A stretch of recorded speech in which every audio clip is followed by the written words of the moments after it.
एगो किताब हमरा लगबा पुस्तक, ओ पुस्तक में लिखल बा कि कोढ़ी, चरक, कुष्ठ रोग, ब्लड कैंसर क्यों होता है।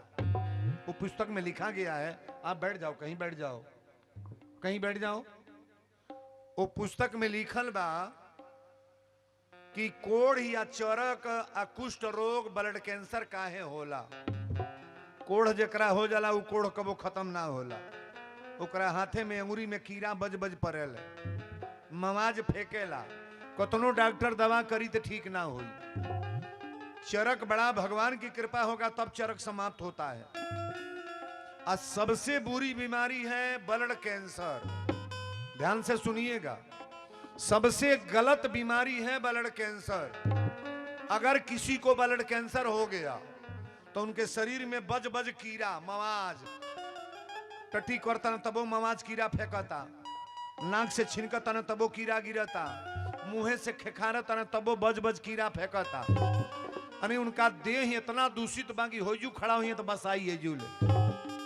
तो जेकरा कोढ़ बा, चरक बा, कुष्ठ रोग, ब्लड कैंसर, वो कोढ़ वाला आदमी के जरावल ना जाला, आग में जलाया नहीं जाता है, मिट्टी में तोपा नहीं जाता है। जेकरी अंदर ही बीमारी बा, कोढ़ बा, चरक बा, कुष्ठ रोग और ब्लड कैंसर, वो आदमी के ले आके पानी में फेंकल जाला। जेकरा देही में कुल बीमारी बा पानी में फेंकाला, तो पानी में फेंकल जाई तो के खाला। तन बोले परी, वो पानी में दे जाई तो के खाई।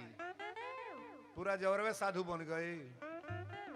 नौआ धरबल के खाई, गाय भैंस खाई, पानी में फेंकाई तो के खाई। बैठ जाओ वहां। पानी में फेंका जाएगा तो कौन खाएगा?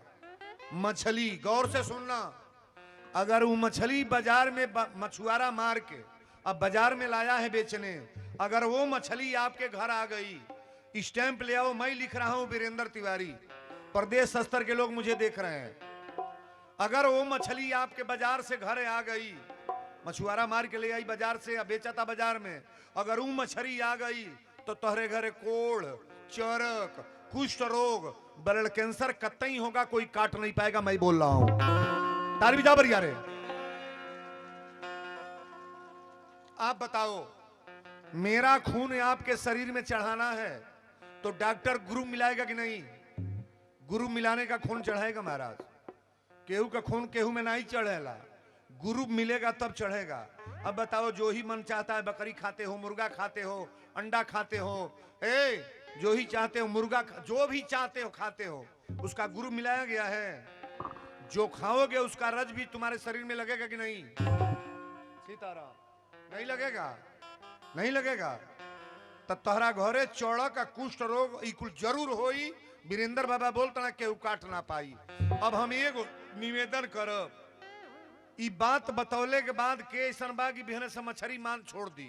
तने में हाथ उठावा तो हाथ उठा लो। हम गौना बाबे 3 3 6 3 9 3 12 3 15 लगभग 100 जने उठौले। और उठावा हाथ, 100 150 जने बाड़ा लोग हाथ जे उठौले बा। हे हनुमान जी, क्रिया खा के लोग बोला था आज से मांस मछली हम नहीं खाएंगे।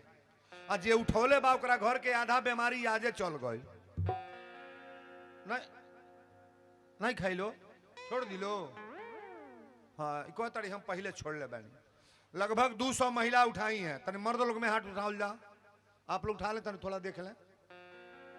उठाओ बरिया रे भाई, हिम्मत कसा ना, बाउर चीज हिम्मत कसले पर छूटेला। चलो 100 जने ना हो बाढ़, 300 लोग के साधु बनौली ना हो। साधु बाबा 100 लोग का बना दे। सोने के सीकड़ पहिर के मर जाना, सीकड़ तब पतो ही कुल पहले सीकड़ बटवा ली है तो लाश फुकाई। अब तुलसी का माला पहिर के मर जातो कौन ले ही? अच्छा, तब मोक्ष सीकड़ से होई कि तुलसी से? सही बोलो, तुलसी से।